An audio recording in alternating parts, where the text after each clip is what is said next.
কলিজার মধ্যে খোদাই করে রাখেন আমার এই কথা। মানচিত্র স্বাধীন হয়েছে, পতাকা স্বাধীন হয়েছে, জাতি আজও স্বাধীন হয় না। কারণ কেন স্বাধীন হয় নাই? কারণ তোমার বিচার ব্যবস্থা স্বাধীন বিচার ব্যবস্থা নয়, এটা সেই ব্রিটিশ প্রবর্তিত জালিয়াতির বিচার ব্যবস্থা। শাসন ব্যবস্থা স্বাধীন হয় নাই, এটাও ইংরেজদের দেওয়া গোলামীর শাসন ব্যবস্থা। শিক্ষা ব্যবস্থা স্বাধীন হয় নাই, গোলামীর শিক্ষা ব্যবস্থা। গোলামীর শিক্ষা ব্যবস্থা দিয়ে গোলাম তৈরি হয়, গোলামীর শাসন ব্যবস্থা দিয়ে চোর বাটপার তৈরি হয়, গোলামীর বিচার ব্যবস্থা দিয়ে অন্যায় হয়, জুলুম হয়, ন্যায় বিচার হয় না। বলবেন উপায় কি? উপায় একটাই, মানচিত্র স্বাধীন করেছি, পতাকা স্বাধীন করেছি, এবার এই জাতিকে মুক্ত এবং স্বাধীন করতে হবে।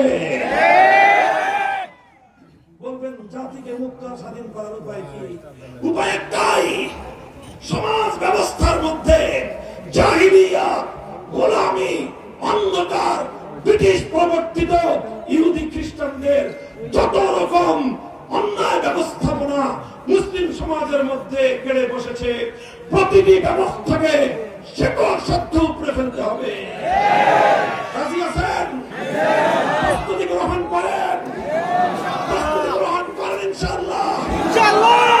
অনেক রঙের বাংলাদেশ তো দেখেছেন, অনেক রঙের বাংলাদেশ দেখেছেন, কথা বলেন ঠিক না বেঠিক? সোনার বাংলাদেশ দেখেছেন, নতুন বাংলাদেশ দেখেছেন, সবুজ বাংলাদেশ দেখেছেন, সর্বশেষ ডিজিটাল বাংলাদেশের ভেলকিও আদায় দেখা গেছে। সব রঙের বাংলাদেশ দেখা শেষ, এবার আলেম সমাজ হাতে হাত রেখেছে, এক নতুন বাংলাদেশ দেখতে চাই, সেটা হলো ইসলামের বাংলাদেশ।